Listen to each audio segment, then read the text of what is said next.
Hi everybody and welcome to Let's Be Perfectly Queer. A queer podcast creating space to talk about all things queer. Some listeners may find this episode potentially triggering. We will be discussing some of the disturbing, degrading and traumatic practices associated with conversion therapy. Questions of how you identify, seeking answers to clarify. Whether you're queen or somewhere in between, let's be perfectly queer. Welcome to episode 2 of Let's Be Perfectly Queer. Yeah, welcome back for another lovely listening session. Listening session, is that what we are? Yeah. So what we're going to do is this episode we're going to be talking about Conversion therapy. But before we get into that, we just have a quick corrections corner. Yeah. After last week's episode and reading the journal articles, there was reference to the term transgendered, and I just wanted to make an amendment about that. So after doing that episode, we did have a chat, Archie and myself, and it was very much about Archie saying that it didn't feel right, and so we did some more research about it, and in essence, the word itself is incorrect. And it's not the right terminology to be using. So in the Time article, it states that the most common objection for the word is it's about making it sound like something's happened to that person to make them transgender. So they're transgendered, like something's happened. And the fact is that's who they are and that's who they identify. It's not something that's happened to them. And what I found, because I went down a little bit of a rabbit hole, because as we were editing, I was listening back to the word transgendered and I was like, that doesn't seem right to me. And then after a bit of research, I did find that it is offensive to some trans people. But then again, I really like the word trans man and I call myself trans man, but some people also find that offensive as well. Yeah, it's something that through this process of podcasting, we're going to reach a lot of times.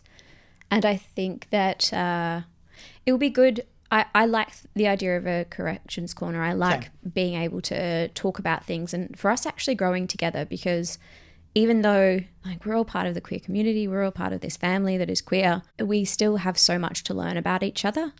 And like anything, if it's something that's new to you, having the educational resources and finding the right information to be able to talk about a topic is very important. And as a teacher, we believe in the notion of lifelong learners. We're always learning. There's always place to learn. And why wouldn't you? Why wouldn't you want to improve yourself and get better and always learn? Absolutely. It's very true. Another thing as well, we had a feedback from a listener that they wanted to get some specific definitions. So the Oxford Dictionary say that under the word transgender is denoting or relating to a person whose gender identity does not correspond with the sex registered for them at birth. I wonder who decided that. Who knows? Yeah, so this episode we're doing conversion therapy. Correct. Yeah. And we both had two different takes on what we've actually looked up about conversion therapy. Very much you've looked at what's been happening presently and why it's so hot topic in the media, because I feel like I'm seeing it all over the place. And I've had a little bit of a blinders just so I can do a quick react to what you've actually going to be telling me. Yep. And then I'll be talking more about the history of conversion therapy and things that I've found as well. Why did we want to talk about conversion therapy? That's a good question. It's because it's hot topic in WA right now. So WA have just moved to criminalise LGBTQIA plus conversion practices. The McGowan Labor government announced this on Thursday, the 1st of December. I thought there was an interesting, so I've read a lot of articles about this, and in this episode we're going to have a whole bunch of articles linked if you do want to go down a rabbit hole and keep reading, because we went through a lot of research for this one. But however, the ban will not apply to accredited health professionals who provide law and ethical care. There is so much to say about that. Yes. Where to even start? I'll let you continue. Yeah, so it just means that it allows accredited health professionals the ability to provide support to people who sought it. So if someone did say, hey, I need help, I don't want to feel this way, there's a little loophole there. That makes me so angry still. Just like that, I find very triggering, because it shows that the negative connotation being associated with being anything apart from being heterosexual. Yes. But that's still the society that we live in, you know what I mean? Even our first episode, we got a bit of hate. Two trolls. Two trolls who just, Who hadn't listened to anything. No. I found that hilarious. But then we did get some constructive feedback. Yeah, we did. And one guy who just went into, obviously just needed some friends. Yeah, massive rant. We weren't them. No. I stopped replying. So what is conversion therapy? So it is actually a practice of attempting to change or suppress someone's sexual orientation, gender identity, or gender expression. Which covers everyone in the Pretty much all the LGBTQIA LGBT community. Yeah, 100%. But yeah, so the ACT, Queensland, Victoria and New Zealand have already enacted legislation that prohibits conversion practices. And apparently Tasmania are also expected to do the same. Okay. So yeah, I'm pretty sure, reading another article, I'm sure I saw New South Wales in there. So it's really just the ACT, South Australia, Tasmania and WA. But now WA has announced it and I think Tasmania are expected to soon. Okay.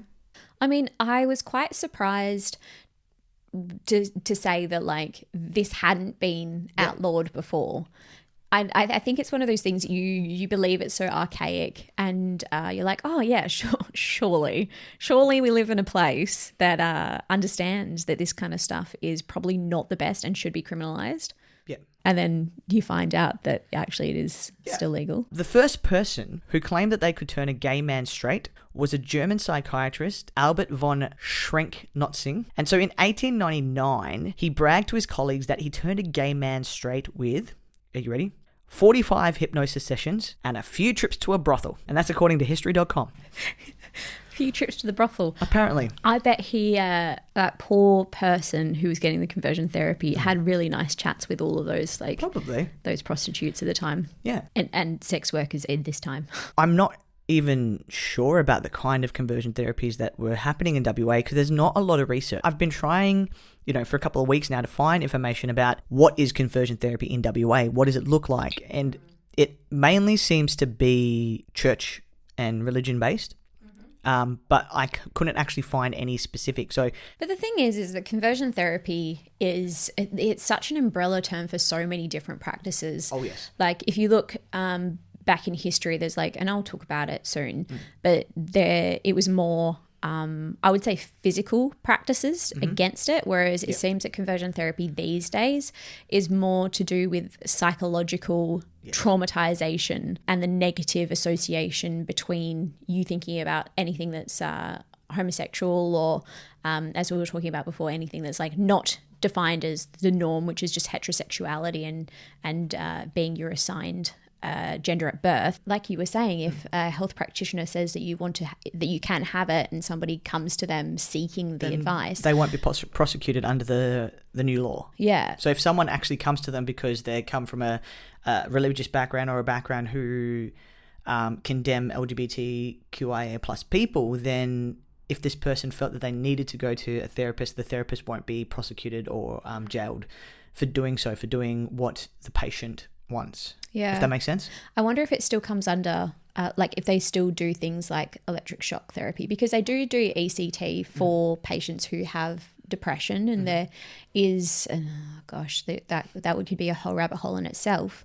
But I wonder if that is still one of the things that could be deemed as an appropriate treatment for somebody seeking assistance with conversion therapy. I have no idea, but I know that conversion therapy, because did a lot of reading, it's gone away from a lot of those physical kind of things. It's more like talk therapy and like speaking and getting someone like close to someone to actually talk to them and convince them in that way, where people talk to you about the lifestyle. I'd say that in brackets, but you know what I mean. They try to alter your sexuality and that in that way rather than a physical kind of electroshock therapy and that kind of thing. Yeah, having the negative connotations. I've got to say, we watched the Netflix special Pray Away, and I mean, if you want to watch something that talks a little bit about conversion therapy, you can watch it. I wouldn't say it talks a lot about the types of conversion therapy, because it doesn't. It very much follows people's stories coming out of those situations, and it's very highly religious based. And I wonder if that's still, because I associate conversion therapy very highly with religion. Yes. And it seems to be very much about if you've got cultural practices in whatever religion that you were in, people tend to seek assistance against it.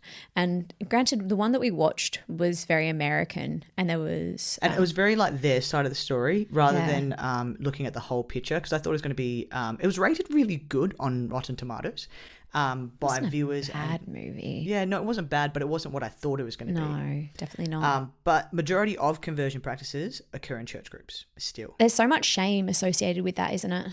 And like even watching it, I definitely I'm pretty sure there's a trigger warning at the front of it. I'm pretty sure there is. But it is quite traumatizing sometimes watching some of the scenes in which people are evidently distraught. You're like, no wonder the suicide rate is so high in the queer community, because this form of judgment, being told that you are unnatural, that you are not normal. And you're the devil. There's still like that kind of thing, you know, you're wrong, you're the devil, you're a sinner and all that kind of stuff.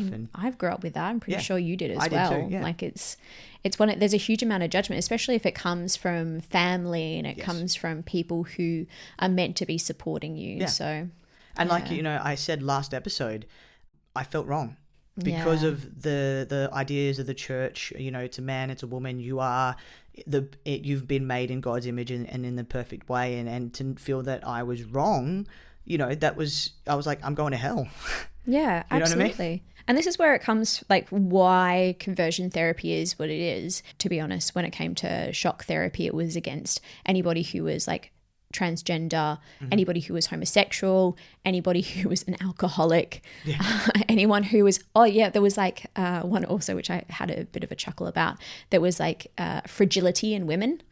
They would give shock therapy to. Ridiculous. So like, patriarchy. Unhappy about that. I found it interesting for the fact that they saw homosexuality as being a pathological issue and therefore it could be curable in that way. And then it like teeters between different psychological analysts that determined what would be curable, like what was classed as curable, whether it was classed as you totally eradicated those thoughts from your feelings or just how you lived, or whether you then took back on heterosexuality. Yeah, and looking at it, so a UN expert told the Human Rights Council that the practices known as conversion therapy inflict severe pain and suffering on LGBT persons, often resulting in long-lasting psychological and physical damage. And it's no wonder that the suicide rate is so high. You know, when you've just had so much unnecessary damage caused to you because some other group believe that you're lesser than. Yeah. It's a form of torture. Oh, it is. 100%. So the different types of conversion, and this is going to be from the most disgusting to the least, of course. Yep. You had castration. And then on top of that, they would actually give you testicular implant and implant the testicles of a heterosexual male in place of your homosexual testicles. That's ridiculous. I wonder how many people died of that surgery. Probably a few, because I'm sure, like, you know, they wouldn't have checked that they had the same blood type or anything like that. They were just like, nope, you're going to have these ones instead. And where did they get the, like, testicles from? Were they dead? I'd assume so. Yeah. You'd have to assume I don't imagine some guy out there has been like, you know what, I'm done with these scrotes. Yeah, I'm just going to help the LGBT people. I'm going to give my testicles. Yeah. Like, it just doesn't make sense to me. And the fact that they're castrating these people anyway to start off with, there is so many things associated with that. The infection risk, like the hormonal risk, the rejection in a time that is not appropriate to be doing this, and what, like, an inappropriate transplant in itself anyway. Like, what doctor thought the only way to cure a gay man is to give him the testicles of a straight man? Oh, like, in what universe is that going to work? Well, he was an Austrian endocrinologist, if you want to know his exact name. It was Eugene Steinach. Who knows? Yeah, an Austrian endocrinologist. Who's like, can solve these problems. Chop them off, give them some new ones. Done. Because that works. Yeah, absolutely. I think worse is probably the lobotomy, which I think is a little bit worse than the first one, but depends on like which context. I don't have testicles. I'm not really sure if I would miss them or not.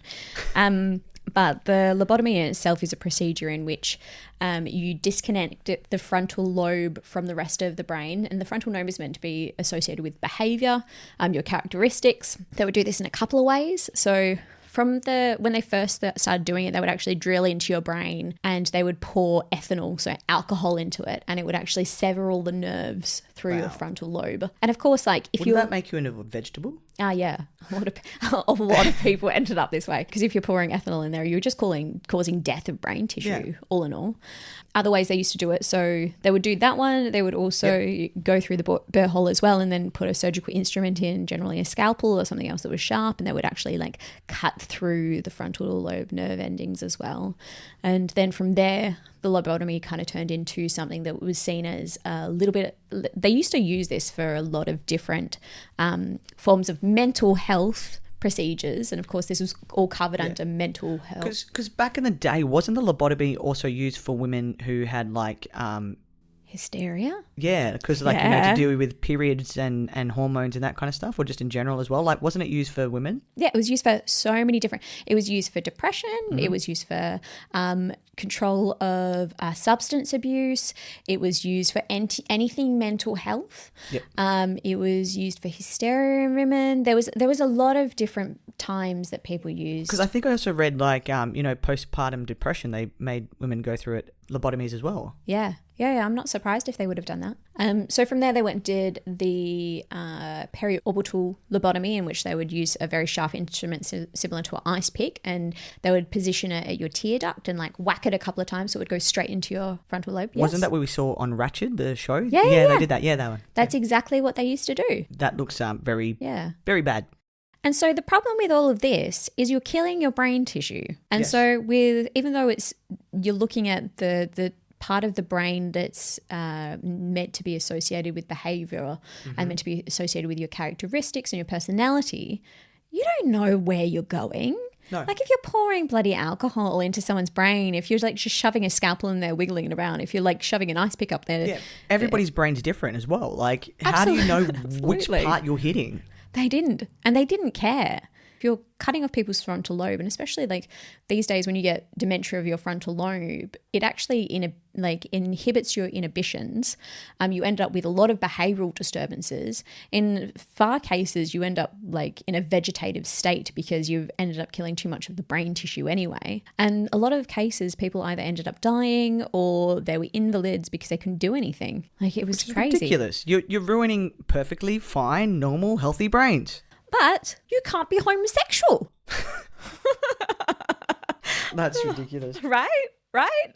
It's cured them. They might be dead or like in a vegetative state, but they've been cured. So according to them. Absolutely. So that was, I think that was the most traumatizing one that I ever saw. Yep. Things coming from there. They also used to do bladder irrigation. I don't know what the thought was for that. Why? What does bladder irrigation consist of? Could you find anything about it? Not specific. I know what bladder irrigation today is in this day and age, which is, for people who don't know, it's so you would put a catheter which would go up your urethra into your bladder, and you would flush it out with generally it's like normal saline, which is like salty water, and then come it back out. I imagine it would be some form of that. In any way, shape or form, how is that going to work, and what is that going to do? You flush out the homosexuality. From the pee? From the bladder. Okay, so homosexuality occurs in the bladder, so we have to flush it out? That's probably been said by some man sometime. That probably. wasn't you. Probably. So for that, there was also rectal massage, which I thought, okay. Isn't that doing the opposite? Well, I mean, it depends if you like to be rectally penetrated. But if someone who enjoys that area, wouldn't that be counterproductive? I'm not really sure. I've not Googled rectal massage. Have you got more? So other things, which is a little bit less, but still down the lines of still torture. You would, like we were talking about previously, it was shock therapy. It wasn't just the electroshock therapy or that you would see these days. You had electrodes either connected to your genitals or to just generally areas around your body. And it would be associated with a therapist or some psychologist, psychiatrist showing you images. And if you showed any sense of arousal associated with those images, then you would be shocked. They also had home devices, similarly, called the Farrell's instrument, and I'm sure there's other ones out there, that you could do it yourself at home. And everybody loves a good DIY. Absolutely. And your doctor would be like, oh, okay, you check in with me a couple of days, I'll give you this instrument and see how you go. And you would go through the slideshows, and you had the option to either skip the photos that would show like homosexual acts or other stuff that was meant to elicit a negative reaction, and you could either form to skip it, or if you looked at it, then you'd be zapped. Interesting. And that's aversion therapy, because it's the negative. And it's like aversion therapy goes in a lot of different ways, and they still do it these days. Yeah. Like with hypnosis even as well. Like it's a form of aversion. So you want to have the negative connotations associated with the behavior that you're doing. So in that point, negative connotations would be the shock. Yep. In other situations, I'm sure Yeah. there was probably other things. Yeah, probably other negative stuff, which is horrible. Yeah.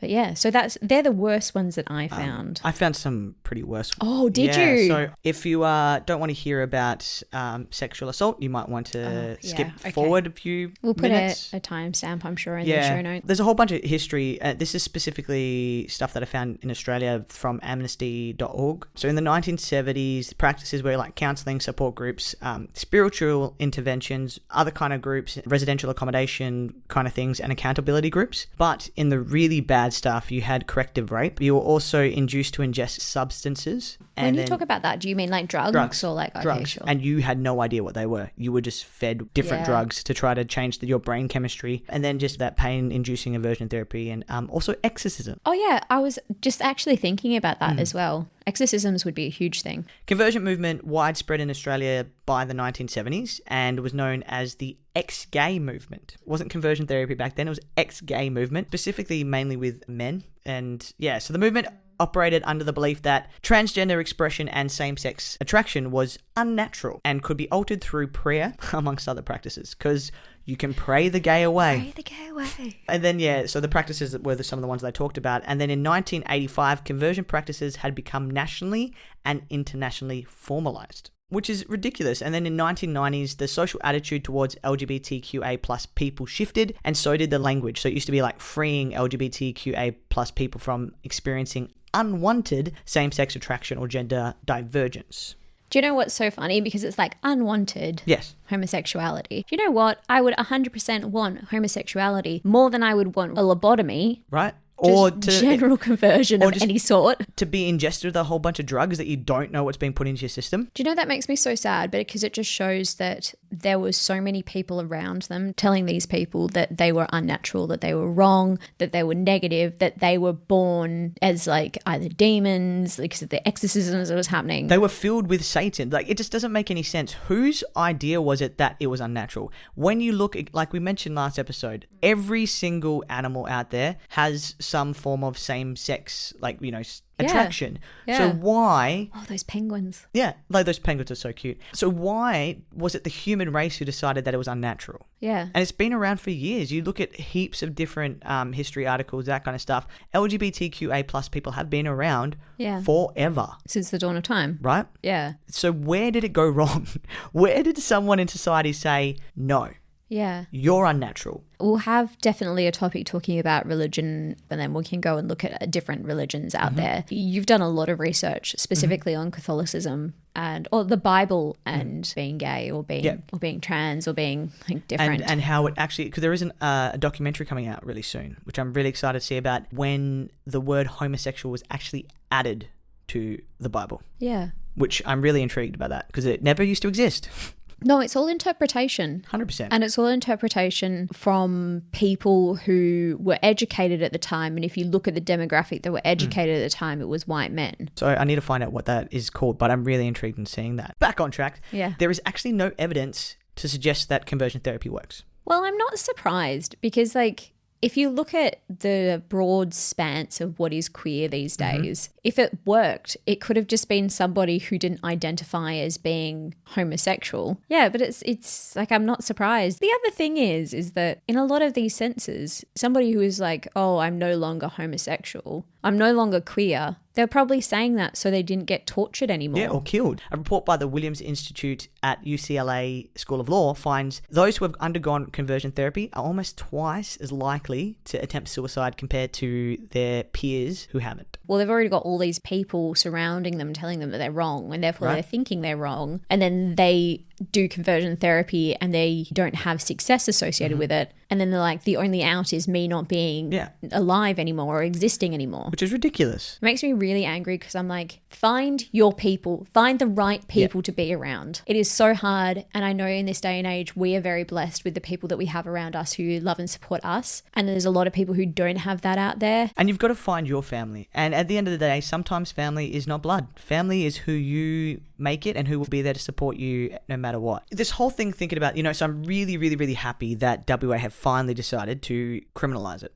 Yeah. I'll be interested once it goes in place. And if you're considering conversion therapy for yourself or anyone else, please educate yourself. If you've listened to this, I'm amazed at you. Please continue on the journey of realising that conversion therapy is in essence a sense of torture, and please do not be torturing your loved ones. And just think about the kind of mental health harm you are causing. Yeah. And that kind of stuff. Doing an LGBTQIA plus, queer podcast, we always need to think about there are some negatives still surrounding the community, and it's something to think about. Be kind to each other. Be kind to your queer friends, because some of them don't have somewhere to go for Christmas. It's true. And even though we're on the other end of a microphone, you might not be able to see us. We're here. We love you. We're family. Look after yourselves, okay? Yeah, so that's it for this episode today. Yeah, thank you so much for listening. Also, don't forget, if you have your own story, like last week I shared my story, if you would like to send us a voice note at letsbeperfectlyqueerpod@gmail.com or on our Instagram via the DMs, feel free to. If you aren't a big talker but you'd like to write in about your story and experience, we would love to share that as well. So please get in touch. And if you'd like to come on as well, please get in touch. And one last thing, just saying that if you have listened to the end, or if you are listening to it on some other kind of streaming platform, please either subscribe to us, rate, review. It helps us get out there, and really our aim is to just get out there and educate people and be a supporting force for people and part of the queer community, as well as those who are our allies. We'd love that. Before we finish, thank you massively to Amy and Shay, who wrote and recorded our jingle. It is so good, and please enjoy it. I've been listening to it repeat just constantly. So until next time, we hope that we have been perfectly queer. Bye.